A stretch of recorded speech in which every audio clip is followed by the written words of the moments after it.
Our last speaker for the afternoon is Michael Pearson.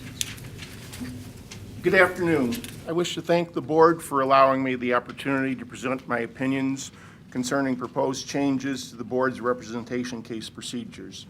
My name is Michael D. Pearson. I was a field examiner with Region 7 of the NLRB in Detroit for nearly 34 years. I retired in 2005. At that time, I believe I was the longest-serving non-supervisory field examiner in the history of the Detroit region, the agency's largest and busiest office.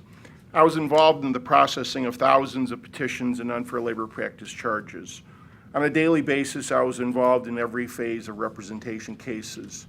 I believe I was in an excellent position to evaluate the board's procedures. I observed things that I thought could have been or should have been done differently. I'm here today because I care deeply about the enforcement of the National Labor Relations Act. If I was not here today, I would be golfing. But I had a decision to make, and I decided it was more important to be here. I believe the most important change that should be made by the board involves speeding up the election process. Very careful reading of Section 1 and Section 7 of the Act establishes that the board has an obligation to see to it that employees are guaranteed the right to have fair and prompt elections. The Act does not establish that employers have the right to run seemingly endless anti-union election campaigns.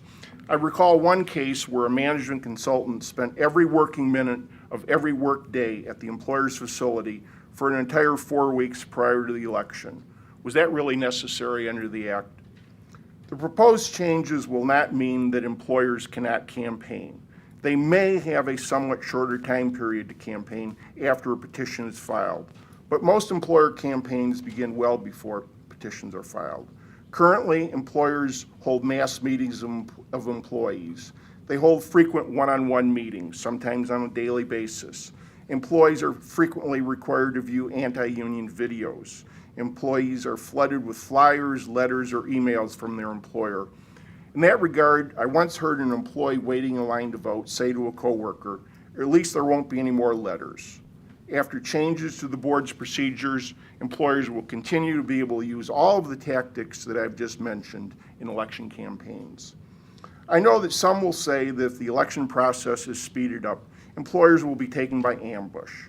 My experience tells me that this will not be the case. Two facts lead me to that conclusion. First, whenever a petition was filed by a union, I always tried to call the employer the day it was filed. In almost every case, the employer already knew about the organizing and had already contacted a labor attorney or consultant. Second, during investigations, I frequently had to determine how and when the employer became aware of the organizing activities of the employees. I almost always found that the employer became aware very shortly after the organizing began. I recall one case where I was investigating the discharge of an employee.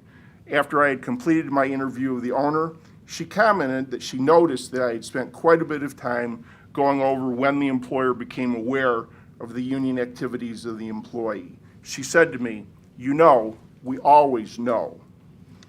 You might ask, why do I believe that it is so important for elections to be conducted more promptly?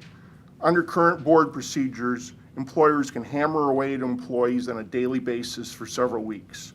In many cases, employees eventually cave in and drop their support of the union. During my investigations, it was frequently necessary to find out what employer officials said to employees during campaign meetings. I did so hundreds of times. In almost every single case, one or more of the employees would initially give me a version that, if accurate, would constitute a violation of the Act or would be evidence of objectionable conduct.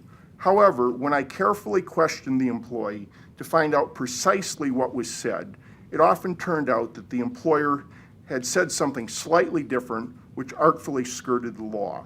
I believe the employees had heard so many times that a strike was possible if the union was voted in that they naturally came to believe that a strike was inevitable. And the employees had heard so many times that they would be replaced if there was a strike that they naturally came to believe that they would be fired if they went on strike. I am not suggesting that employers should not have the right to campaign. I am saying, however, that after a reasonable period of time, employees should be allowed to freely decide whether or not they want a union. Employees should not be browbeaten into submission by excessively long election campaigns. Now, as to whether or not some employers will be taken by surprise. My experience was that if an employer did not already have an attorney or consultant when a petition was filed, in almost every case, they had an advocate within a day or so. On a daily basis, consultants check the public filings of RC petitions in the regional offices to solicit business. The campaigns waged by employers are extremely well known. Management attorneys and consultants have used the same arguments for decades. Their scripts are ready and waiting on computers. 40 years ago, I had a case where the employer's campaign speech was prepared by a management attorney who later became a board member. The exact arguments used in that speech are still used today by employers. It was an honor to be here today. It is my hope that the board will adopt the proposed changes to its procedures to make the NLRB as efficient and effective as possible. Thank you for your time. Thank you, Mr. Pearson. Questions? Appreciate your coming in to share your thoughts. And on behalf of myself and all of my colleagues, we are very grateful to all of you who spoke today. Obviously, we've had a range of differing views, competing views, very strongly held views, and we appreciate the airing and candid airing of the positions and beliefs. We've had a wide perspective with different kind of organizations, and that also has, I think, been very useful.